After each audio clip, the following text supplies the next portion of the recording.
مولانا شیخ محمد جعفر صاحب الہندی المدنی شیخ الحدیث جامعہ اسلامیہ دریاباد سنت کبیر نگر، میں بڑے ادب کے ساتھ گزارش کرتا ہوں کہ حضرت تشریف لے آئیں اور اپنی قیمتی باتوں سے ہم سامعین کو نوازیں۔ اس شعر کے ساتھ استقبال ہے کہ ہزاروں توپ نہ بنتا غلام کافی ہے، ہزاروں توپ نہ بنتا غلام کافی ہے، ہزاروں توپ نہ بنتا غلام کافی ہے، رسول پاک کا یہ ادنا غلام کافی ہے، آتنکیوں کا مٹانے کے لیے آتنکیوں کا نام و نشان رسول پاک کا یہ ادنا غلام کافی ہے۔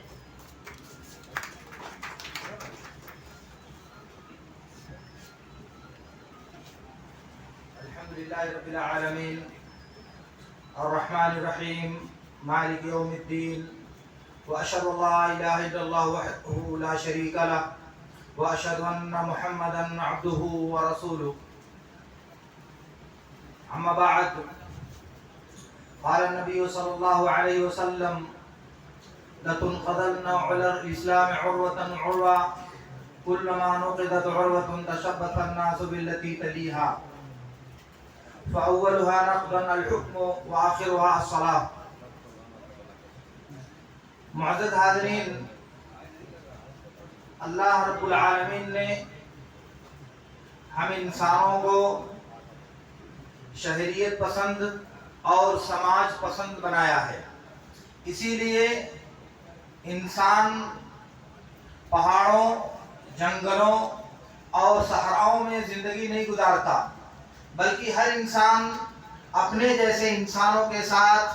آبادی میں رہنا پسند کرتا ہے، اور اسی انسانوں کی آبادی سے مل کر سماج اور معاشرہ تشکیل پاتا ہے، اور جب معاشرہ بنتا ہے تو ہر ایک انسان دوسرے انسان سے واقف ہوتا ہے، اس سے پہچان، ملاقات اور تعلقات استوار ہوتے ہیں۔ لیکن سماج میں رہنے والا ہر فرد ایک ہی سوچ رکھے، ایک ہی بات کو سچ مانے اور ایک ہی بات سارے لوگ کہیں، ایسا نہیں ہوتا۔ انسانوں کی سوچ الگ ہے، ان کی فطرت الگ ہے، ان کا سوچنے کا انداز الگ ہے، انسان کی ذہنی قوت اور انسان کے سوچنے کی صلاحیت اللہ رب العالمین نے الگ الگ رکھی ہے۔ تو یہ جو اللہ رب العالمین نے انسان کی فطرت میں بدلاؤ رکھا ہے، یہ جو انسان کی فطرت میں اونچ اور نیچ رکھا ہے، اس کا تقاضا ہے کہ ان تمام چیزوں کو برداشت کر کے سماج کو بنایا جائے اور سماج کو برقرار رکھا جائے۔ اب اگر آپ چاہتے ہیں کہ سماج میں رہنے والے تمام انسان وہی سوچیں جو آپ سوچتے ہیں، سماج کا ہر فرد وہی کہے جو آپ کہتے ہیں، سماج کا ہر فرد وہی کرے جو آپ کرتے ہیں، تو ظاہر ہے کہ یہ فطرت سے بغاوت ہوگی جو انسان کے لیے ممکن نہیں ہے۔ یہ بالکل انسانی معاشرہ ایک چمنستان کی طرح سے ہے۔ باغ کا حسن یہ ہے کہ اس میں پھولوں کی مختلف قسمیں پائی جاتی ہیں، اس میں رنگ برنگے پھول پائے جاتے ہیں، اسی لیے وہ باغ کہلاتا ہے، اس لیے اسے چمنستان کہلاتا ہے۔ لیکن اگر کوئی انسان اس بات پر آمادہ ہو کہ نہیں، باغ صرف ایک قسم کے پھول رہیں گے اور دوسرے قسم کے پھولوں کو ختم کر دیا جائے گا، اسے مٹا دیا جائے گا، تو نہ وہ باغ رہے گا اور نہ اس باغ کی خوبصورتی باقی رہے گی۔ یہی حال انسانی سماج کا ہے۔ مسلمانوں نے اپنے زمانے میں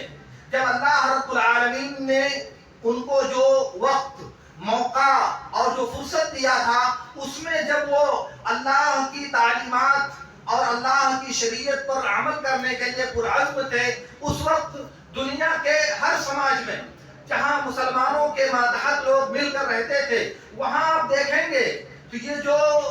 نقشہ نظر آتا ہے بھید بھاؤ کا، اونچ نیچ کا، آپسی نفرت کا، آپسی عداوت کا، آپ کو یہ سب چیزیں دکھائی نہیں دیں گی۔ تو میں کہنا یہ چاہتا ہوں کہ اسلام نے مسلمانوں کو جو پیغام دیا ہے وہ یہ ہے کہ یہ ساری مخلوق، ساری دنیا ایک انسان کی اولاد سے بنائی گئی ہے۔ میرے رب نے کہا یا ایھا الناس انا خلقناکم من ذکر و انثی وجعلناکم شعوبا وقبائل لتعارفوا ان اکرمکم عند اللہ اتقاکم۔ انسانوں، تم کو ہم نے ایک انسان سے اس دنیا میں پیدا کیا ہے، اور پھر اس کے بعد تم کو خاندانوں اور قبیلوں میں بانٹ دیا تاکہ آپس میں ایک دوسرے کو پہچان سکو۔ تو یہ جو اللہ رب العالمین نے بنایا ہے سماج، اس میں انسانوں کے تعلق سے یہ تصور دیا ہے کہ سارے انسان، پوری انسانیت ایک انسان سے پیدا ہوئی ہے۔ وحدت انسانیت کا یہ تصور جو اسلام نے دیا ہے وہ اس بات کا ضامن ہے کہ معاشرے میں جو تصوراتی اعتبار سے، تفکیراتی اعتبار سے اور انسانوں کے عمل کے اعتبار سے یہ جو اونچ نیچ پائی جاتی ہے، یہ جو غیریت کا تصور پایا جاتا ہے، اس کو مٹایا جائے اور اس کو ختم کیا جائے۔ اسی لیے اللہ کے نبی صلی اللہ علیہ وسلم نے حجۃ الوداع کے موقع سے جو پوری دنیا کو، ساری دنیا انسانیت کو جو پیغام دیا تھا، اس میں اس بات کا اعلان کیا تھا، الا ان اباکم واحد وانه قد خلق من طین۔ سن لو اے دنیا کے انسانوں، تمہارے باپ ایک ہیں اور تمہارے باپ کو مٹی سے پیدا کیا گیا تھا۔ یہ ہے انسانیت کی حقیقت۔ پوری دنیا انسانیت کو وجود اللہ رب العالمین نے مٹی سے دیا۔ مٹی کو زیب نہیں دیتا کہ وہ خود کو برتر اور دوسروں کو کمتر سمجھے۔ جب پوری دنیا انسانیت ایک باپ کی اولاد ہے تو اولادوں کے درمیان باہمی نفرت کیا معنی رکھتا ہے؟ بھائیوں کے درمیان باہمی ایک دوسرے سے عداوت اور دشمنی کیا معنی رکھتی ہے؟ اس لیے اس بات کو اسلام کے نقطۂ نظر سے سمجھنے کے بعد سمجھنا چاہیے کہ یہ جو افواہوں کا بازار ہے، یہ جو میڈیا کے ذریعہ غلط خبریں اسلام اور مسلمانوں کے تعلق سے نشر کی جاتی ہیں، جو برادران وطن کے ذہنوں میں نفرت اور تعصب کو بڑھاوا دیتی ہیں، ان کا ازالہ کرنے کی ضرورت ہے۔ ایسا نہیں ہے کہ مسلمانوں کو اسلام نے دہشت کی تعلیم دیا ہے، مسلمانوں کو اسلام نے آپس میں خوریزی کرنے کی تعلیم دیا ہے۔ ایسا نہیں ہے کہ اسلام نے مسلمانوں کو پڑوسیوں سے نفرت کرنے کی تعلیم دیا ہے۔ ایسا نہیں ہے کہ اسلام نے مسلمانوں کے علاوہ دوسرے دین والوں کو دنیا سے مٹا دینے کا حکم دیا ہے۔ ایسی کوئی بات نہیں ہے، ورنہ اللہ کے نبی صلی اللہ علیہ وسلم نے مدینہ منورہ میں جو پہلی اسلامی ریاست قائم کیا تھا، اس میں سب سے پہلے جو دستور اور معاہدہ مرتب کیا تھا میرے نبی صلی اللہ علیہ وسلم نے، اس میں دوسری قوموں کے ساتھ سمجھوتا کیا گیا تھا، ان کو معاشرتی حق دیا گیا تھا، ان کے ساتھ وفاق مدینہ کا باقاعدہ ایک دستور مرتب کیا گیا تھا۔ تو آخر دوسروں کو وہاں رہنے کی، ان کے ساتھ زندگی گزارنے کی ترتیب اور تربیت نبی صلی اللہ علیہ وسلم نے قائم کیا۔ تو میں کہنا یہ چاہ رہا تھا کہ دوری دنیا کے انسان ایک آدمی کی نسل سے، ایک باپ کی اولاد سے اللہ رب العالمین نے برپا کیا ہے۔ اس لیے انسانیت کی اس وحدت کا مطلب یہ ہے کہ یہ سارے دنیا میں رہنے والے کسی بھی دھرم سے متعلق ہوں، کسی بھی مذہب کو ماننے والے ہوں، وہ ایک ہی باپ کی اولاد ہیں۔ تو جب ایک باپ کی اولاد ہے تو گویا کہ سارے انسان آپس میں بھائی ہیں، اور بھائیوں کا آپس میں اس طرح سے عناد، دشمنی، ٹکراؤ اور ایک دوسرے کو گوارا نہ کرنے کی صورت، یہ چیزیں مناسب نہیں ہیں۔ انسانوں کو اس بارے میں سمجھنا چاہیے، اور یہ بات خصوصیت کے ساتھ نوٹ کی جانی چاہیے کہ عام طور سے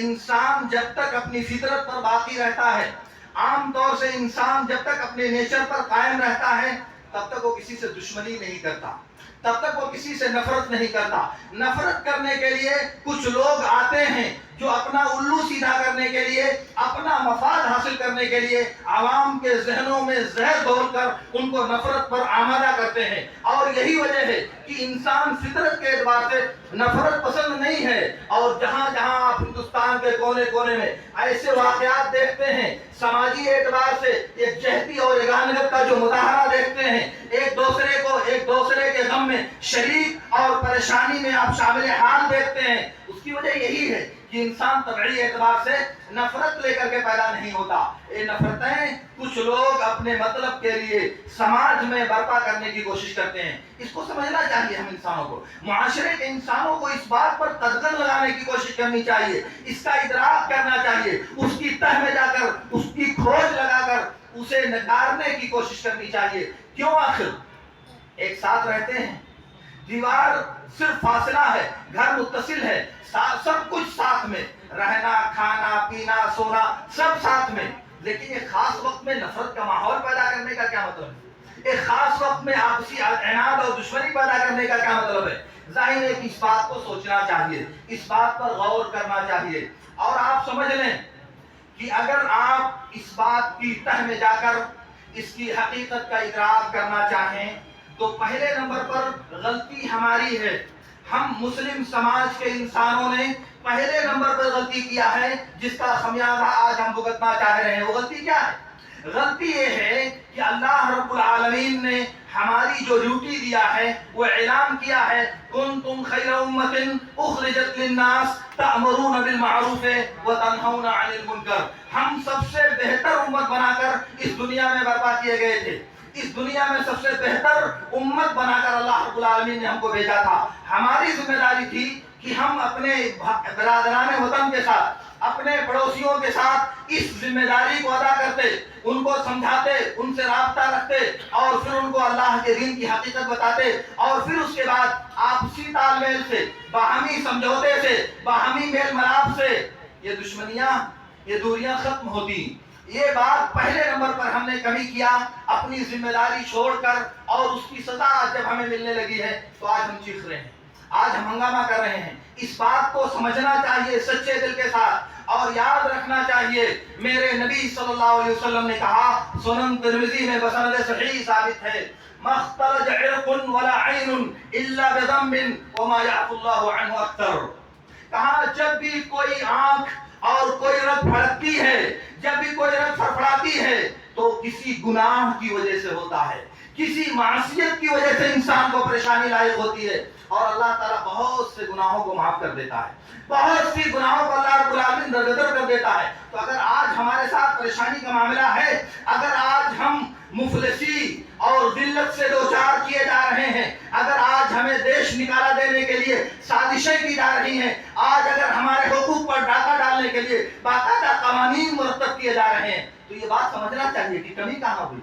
اللہ رب العالمین نے تو ہمیں اپنا چہیتا بنا کر اس دنیا میں بھیجا تھا، آج ہم اس سزا کے مستحق کیوں قرار پا رہے ہیں؟ اس کا بھی ایک بار جائزہ لینا چاہیے ہمیں۔ صرف یہ کہنا کافی نہیں ہے کہ دشمنوں نے سازشیں کر دیا، انہوں نے سازشیں کیا، انہوں نے ہمارے خلاف چالیں چلی، یہ کافی نہیں ہے۔ یہ آپ دیکھیے اپنے اندر جھانک کر کہ ہم نے کیا کیا، ہمارا اپنا کردار کیا ہے، کیونکہ اللہ تعالیٰ کا اصول یہ ہے، وَمَا أَصَابَكُم بِمُصِيبَةٍ فَبِمَا كَسَبَتْ أَيْدِيكُمْ۔ جو مصیبت ہم انسانوں کو لاحق ہوتی ہے،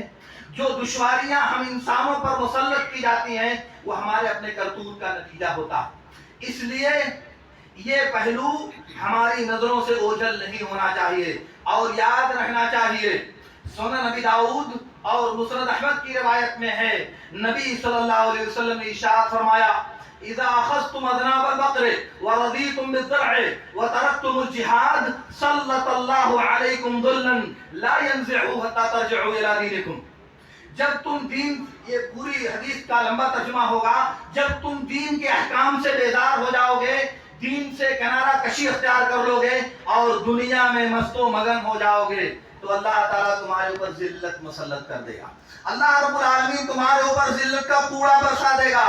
اور اس وقت تک دور نہیں کرے گا جب تک تم دین کی طرف واپس نہیں آ جاتے، جب تک تم دین کی طرف پلٹ نہیں جاتے، تب تک اللہ تعالیٰ تمہاری ذلت دور نہیں کرے گا۔ گویا کہ اللہ کے نظام کائنات کے اعتبار سے، اس کائنات کا جو نظام اور قانون اللہ نے مرتب کیا ہے، اس کے اعتبار سے ہم مسلمان جب تباہی کے شکار ہوتے ہیں تو اس کو ٹالنے والا اللہ رب العالمین ہے، اس کو ختم کرنے والا اللہ رب العالمین ہے۔ تو جب اس کے دین کی طرف پلٹیں گے، اس کی شریعت کی طرف واپس ہوں گے،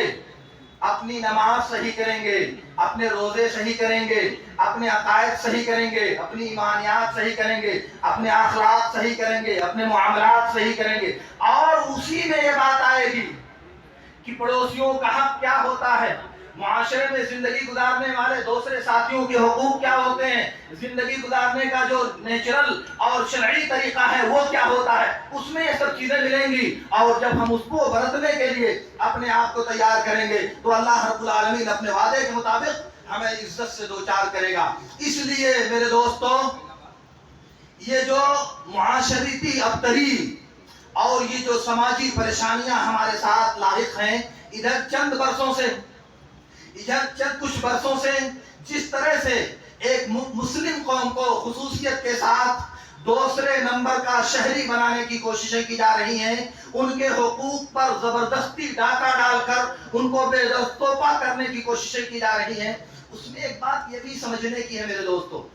کہ یہ جو لوگ کرنے والے ہیں اس میں ہمارا کتنا حصہ ہے، ہم لوگ کتنے شریک ہیں؟ کیا آپ یہ کہہ سکتے ہیں کہ ہم کسی طور پر اس میں شریک نہیں ہیں؟ کیا ہم یہ دعویٰ کر سکتے ہیں کہ کسی طور پر ہمارے اپنے لوگوں کی اس میں کوئی بھی شرکت نہیں ہے؟ ظاہر ہے کہ یہ بات غلط ہے، کیونکہ اگر کرنے والے ایسا کر رہے ہیں تو ان کی ہمنوائی کرنے والے ہمارے اپنے لوگ ہیں، ہماری اپنے قوم کے لوگ ان کے دست و بازو بن کر ان کے نام کی دہائی دے کر ان غیر شرعی اور غیر عقلی قوانین کو سند جواز پیش کرنے کی کوشش کرتے ہیں۔ آخر یہ کیا ہے؟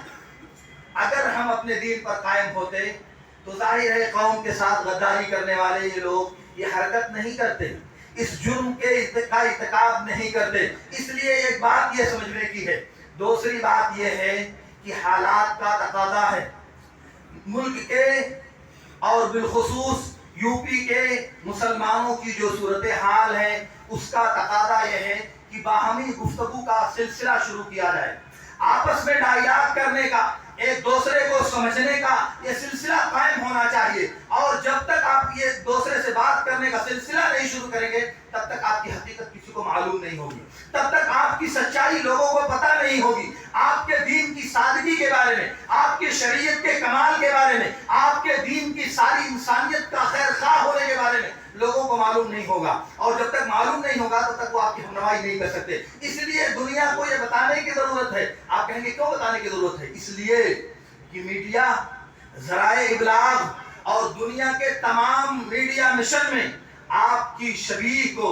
آپ کی شکل کو خراب کر کے پیش کیا جاتا ہے۔ بعض جگہوں پر جو ناجائز اور ظالمانہ حادثات ہوتے ہیں، بم بلاسٹ کے، خودکشی کے، استشہادی کارناموں کے اور جہاد کے نام پر جو غنڈہ گردی کی جاتی ہے، ان واقعات کو لے کر مسلمانوں کی طرف منسوب کیا جاتا ہے۔ مسلمان چلاتا ہے کہ نہیں ہمارا اس سے تعلق نہیں، ہم لوگ اس کے مجرم نہیں ہیں، لیکن میڈیا ہے جو اپنی راہ گلاتا ہے۔ دنیا کے کسی بھی کونے میں کوئی انسانیت کش واقعہ ہوتا ہے، انسانیت سوز کوئی حادثہ ہوتا ہے، دنیا کے کسی بھی کونے میں کہیں بھی کوئی دہشت گردانہ حرکت کی جاتی ہے تو میڈیا کی انگلیاں پہلے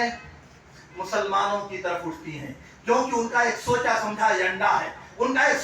سوچا سمجھا ایک پروپیگنڈا ہے اور اس کے علاوہ کچھ نہیں۔ تو یہ بات دنیا کو باور کرانے کی ہماری ذمہ داری ہے کہ ہمارا دین، ہماری شریعت اس کو جائز نہیں کہتی، ہمارے دین میں ان غلط حرکتوں کی کوئی گنجائش نہیں ہے۔ ہمارا انسان یہ کہتا ہے کہ جس نے ایک انسان کو ناحق طور پر قتل کیا اس نے پوری انسانیت کو قتل کر دیا۔ من قتل نفسا بغیر حق اور فساد فی الارض فکأنما قتل الناس جميعا، جس نے ایک کو ناجائز طریقے سے قتل کیا اس نے پوری دنیا کو قتل کر دیا، یہ اسلام کہتا ہے۔ تو اس لیے معصوموں کی، بے جانوں کی، بے گناہوں کی اور معمول لوگوں کی جان لینا کسی بھی صورت میں ہمارے اسلام میں جائز نہیں ہے۔ حتیٰ کہ وہ جانی دشمن جو دوسری جگہوں پر آپ کی جان لینے کے در پہ ہوتا ہے، لیکن جب وہ معمول ہو کر کے آپ کی طرف سے امان پا کر کے آپ کے پڑوس میں، آپ کی مجلس میں اور آپ کے ساتھ شریک ہوتا ہے تو اس کو زحمت دینا، اس کو تکلیف دینا، اس کی طرف غلط اشارے کرنا یہ بھی جائز نہیں ہے، جائے کہ آپ اس کی جان کو حلال سمجھ لیں۔ وہ ایک معصوم اور حرام جان ہے جو ہمارے لیے جائز نہیں ہے۔ اس لیے میرے کہنے کا مطلب یہ ہے میرے دوستو، دنیا میں اسلام کا جو نظریہ جہاد ہے اس سے دنیا کو متعارف کرانے کی ضرورت ہے۔ جہاد کا مطلب دہشت گردی نہیں ہوتا میرے دوستو، جہاد کا مطلب معصوموں کا قتل نہیں ہوتا، جہاد کا مطلب بے گناہوں کی جان لینا نہیں ہوتا، جہاد کا مطلب اموال و املاک کی بربادی نہیں ہوتا۔ جہاد کا مطلب ہوتا ہے اللہ کے دین کو قائم کرنے کے لیے مظلوموں، بے سہارا لوگوں اور دنیا میں جن کی زندگی کو اجیرت بنا دیا گیا ہو ان کی ہمنوائی کرنے کو جہاد کہا جاتا ہے۔ اس لیے میرے نبی صلی اللہ علیہ وسلم نے کہا المجاہد من جاہد نفسہ فی طاعت اللہ، جو اللہ کی اطاعت کے لیے اپنے نفس سے لڑائی کرتا ہے وہ حقیقت میں مجاہد ہے۔ تو میں کہنا یہ چاہ رہا تھا کہ جہاد اسلام کا ایک مقدس قانون اس لیے نہیں ہے کہ وہ دنیا کے لوگوں کو، بے گناہوں کو، معصوموں کو بغیر کسی سبب کے ان کی جان لی جائے، ان کو مارا جائے، ان کو قتل کیا جائے، نہیں، بلکہ جہاد کا مطلب ہے کہ دنیا میں امن قائم کرنے کی کوشش کی جائے، دنیا میں بدامنی پھیلانے والوں کی حرکتوں پر قدغن لگانے کی کوشش کی جائے، دنیا میں جو لوگ معصوموں کو درپے آزار ہیں ان کو اس حرکت سے روکنے کی کوشش کی جائے، دنیا میں جو لوگ فساد اور بدانسانیت کے فروغ کی کوشش کرتے ہیں ان کی حرکتوں کو قدغن لگانے کی کوشش کرنا، یہ اسلام کا فریضہ جہاد ہے۔ جہاد صرف تلوار سے نہیں ہوتا، جہاد صرف لڑائی کر کے نہیں ہوتا۔ اگر جہاد تلوار سے ہوتا تو اسلامی تاریخ میں مدینہ منورہ کا میثاق موجود نہیں ہوتا۔ اگر جہاد صرف تلوار سے ہوتا تو صلح حدیبیہ کا منظر انسانی تاریخ کبھی نہیں دیکھتی۔ اگر جہاد تلوار سے ہوتا تو فتح مکہ کے موقع پر میرے نبی صلی اللہ علیہ وسلم اپنے جانی دشمنوں کے لیے کبھی یہ نہیں کہتے جاؤ تم سب آزاد ہو، تمہارے اوپر کوئی ملامت اور کوئی گرفت نہیں ہے۔ یہ میرے نبی صلی اللہ علیہ وسلم نے اعلان کیا تھا۔ اور کب اعلان کیا تھا؟ کب اعلان کیا تھا؟ اس وقت جب آپ پوری دنیا پر غالب آ گئے تھے۔ مکہ جو جزیرہ عرب کا مرکز تھا اس پر اللہ رب العالمین نے آپ کو فتح عطا کیا تھا۔ گویا کی اقتدار کی کنجیاں اس وقت میرے نبی صلی اللہ علیہ وسلم کے ہاتھ میں تھی۔ اگر چاہتے تو ایک ایک کر کے سب سے بدلہ لے سکتے تھے، اگر چاہتے تو ایک ایک کر کے چن چن کر سب کو اپنے انتقام کا نشانہ بنا سکتے تھے، مگر میرے نبی نے کہا نہیں، اذهبوا انتم الطلقاء لا تثریب علیکم اليوم، جاؤ جاؤ سب آزاد ہو، کسی سے کوئی باس پرس نہیں کی جائے گی۔ تو میں کہنا یہ چاہ رہا تھا کہ جہاد کا مطلب تلوار سے لڑائی کرنا، معصوموں کی جان لینا، بے گناہوں کو قتل کرنا، مال اور جائیداد کو تباہ کرنا یہ نہیں ہوتا۔ یہ تو فساد ہے جو اسلامی شریعت میں کسی بھی صورت میں جائز نہیں ہے۔ جہاد کا مطلب ہے انسان کی وہ کوشش جو بے سہاروں کا سہارا بنے، انسان کی وہ کوشش جو ہم بے نواؤں کی آواز بنے۔ جہاد کا مطلب یہ ہے کہ سماج کو امن و امان سے آراستہ کرنے کی کوشش، یہ اسلام کا مقدس جہاد ہے۔ یتیموں کی خبرگیری، بیواؤں کی کفالت، مظلوموں اور محتاجوں اور فقیروں کی مدد، یہ جہاد کہلاتا ہے۔ اس کے لیے بہت سی دلیلیں میرے پاس شریعت میں موجود ہیں، نصوص بھرے پڑے ہیں، لیکن سر دست میں آپ سے جو بات کہنا چاہتا ہوں وہ یہ ہے کہ اسلام ایک پاکیزہ، شفاف اور انتہائی زیادہ فطرت کے مطابق مذہب ہے۔ یہ بات دنیا کو بتانے کی ضرورت ہے۔ آپ کو یہ بات بتانے کے لیے برادران وطن سے رابطہ کرنا پڑے گا، انہیں سے ڈائیلاگ کرنا پڑے گا، ان سے باہمی گفتگو کرنی پڑے گی، تب دنیا کو یہ باور آئے گا کہ ہاں واقعی آپ اپنی بات میں، اپنے مذہب کو پیش کرنے میں اور اپنے اسلام کا تعارف کرانے میں سچے ہیں۔ اس لیے مسلمان میں نے دیکھا دنیا کے کسی بھی کونے میں، دنیا کے کسی بھی ملک میں دہشت گردی کی تعریف نہیں کرتا۔ میں نے دنیا کے بڑے بڑے علماء، شیخ ابن باز، شیخ ابن عثیمین، صالح آل شیخ سے ہو کر کے ہندوستان کے ہمارے جو کبار علماء ہیں ان میں سے کسی کو نہیں دیکھا کہ وہ دہشت گردی کی ہمت افزائی کرتا ہو، کسی بھی مذہب کا ماننے والا ہے، اہل حدیث ہو، دیوبندی ہو، بریلوی ہو، سنی ہو، کسی بھی عالم کو میں نے نہیں دیکھا جو دہشت گردی کی تعریف کرتا ہو، اس کی حوصلہ افزائی کرتا۔ پھر بھی کیوں مسلمانوں کو متہم کیا جاتا ہے؟ کبھی کوئی کہتا ہے کہ جتنے دہشت گرد ہیں سب مسلمان ہوتے ہیں، کوئی کہتا ہے کہ سارے مسلمان دہشت گرد نہیں ہوتے، لیکن جو بھی دہشت گردی ہوتی ہے وہ سب مسلمان ہی کرتے ہیں۔ یہ ساری چیزیں کیوں کہی جاتی ہیں؟ اس میں چند پرسنٹ، 2-4% کہہ لیجئے خود غرضی کا اور مطلب پرستی کا دخل ہے۔ البتہ 95%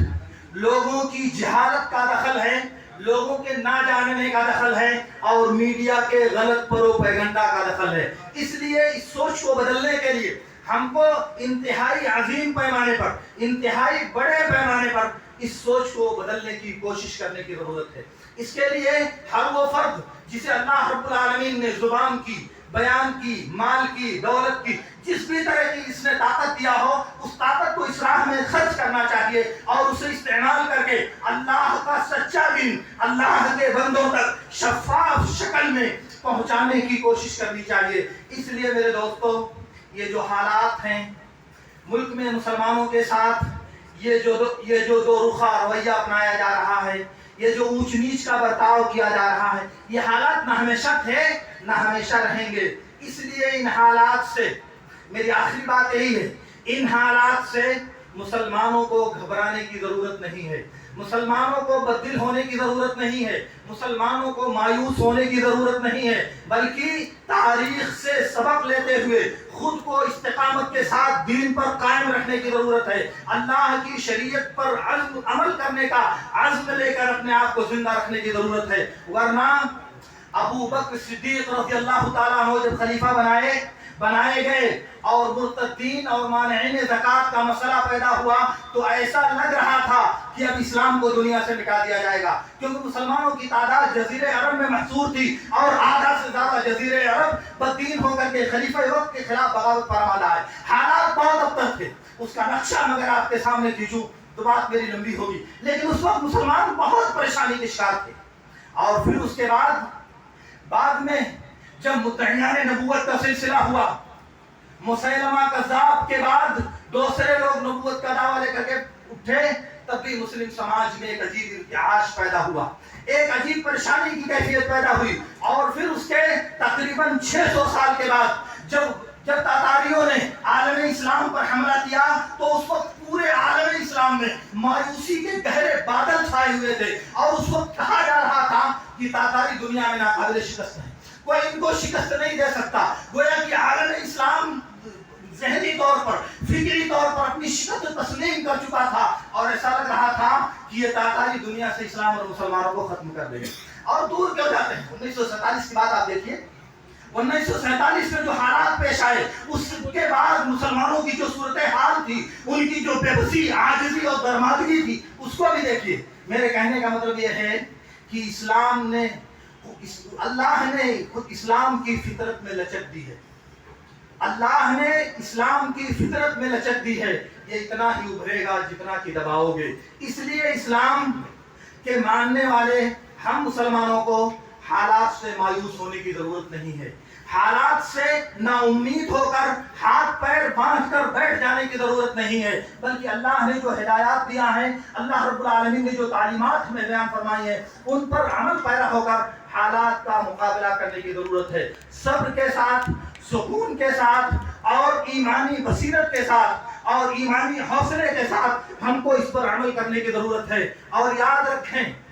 حالات بدلیں گے،